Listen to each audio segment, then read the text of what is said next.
সবই একসাথে। তাই আমি নূর আলম নামের এক স্টাফকে সাথে নিয়ে বেরিয়ে পড়লাম চা বাগানের মেঠো পথ ধরে। চা বাগানে সাধারণত প্রচুর শেয়াল থাকে, তাই চারিদিক হতে থেকে থেকে ভেসে আসছিল কিছু শেয়ালের হুক্কা হুয়া ডাক। গাছের ওপর থেকে মাঝে মাঝেই পেঁচার ডাক আর ডানা ঝাপটানোর শব্দ শোনা যাচ্ছিল। রাতের নিশাচর পোকামাকড়ের শব্দ শোনা যাচ্ছিল থেমে থেমে।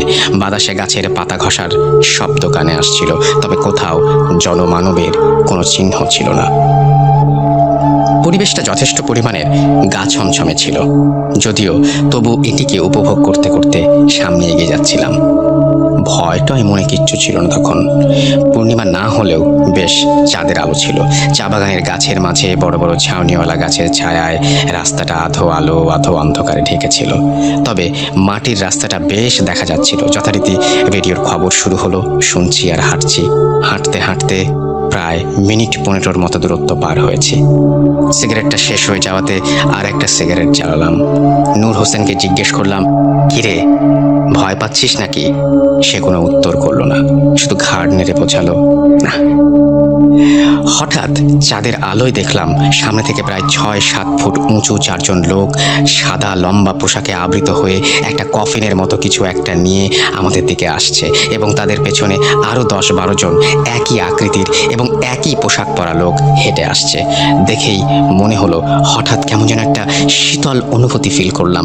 মানুষ হাঁটলে পায়ের মুভমেন্টের কারণে বডিটা উঁচু নিচু হয়, হাতে সামনে পেছনে যায়, কিন্তু লোকগুলো এমনভাবে আসছে কারো শরীর নড়ছে না, যেন বাতাসে ভেসে ভেসে আসছে এদিকে। দেখে হঠাৎ কলিজায় চাপ অনুভব করলাম। এমন দৃশ্য এই সময় এই জায়গায় দেখবো সেটা ভুলেও ভাবনাতেও আসেনি। আমি একা সাথে নূর হোসেনকে জিজ্ঞেস করলাম, কিরে তুই কিছু দেখতে পাচ্ছিস নাকি সামনে?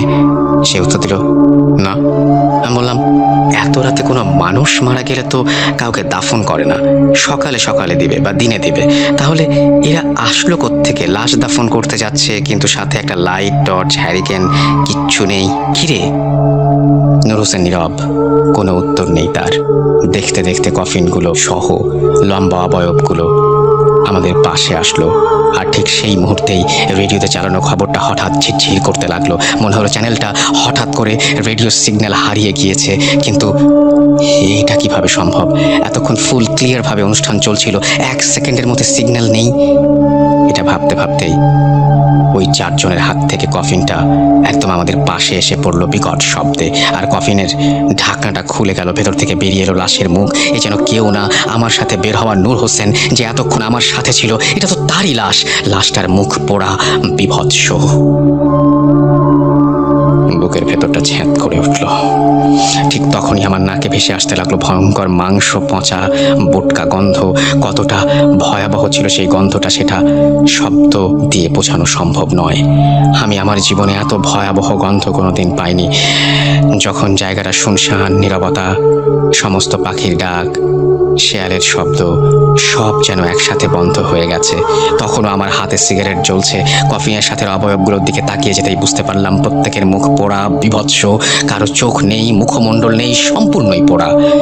দেখে গায়ের সব পশম আমার দাঁড়িয়ে গেল। সাথে থাকা নূর হোসেনের দিকে তাকালাম। আমার সারা শরীর ঝিমঝিম করছিল।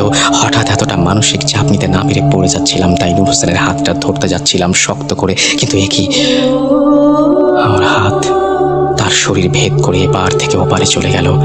তার মানে এতক্ষণ আমি যার সাথে হাঁটছিলাম, কথা বলছিলাম, সেও অশরীরী। আমি চিৎকার করতে পারছিলাম না, সারা শরীর ঘেমে ভিজে গেছে। আমার কণ্ঠ থেকে কোনো শব্দ বের করতে পারছিলাম না।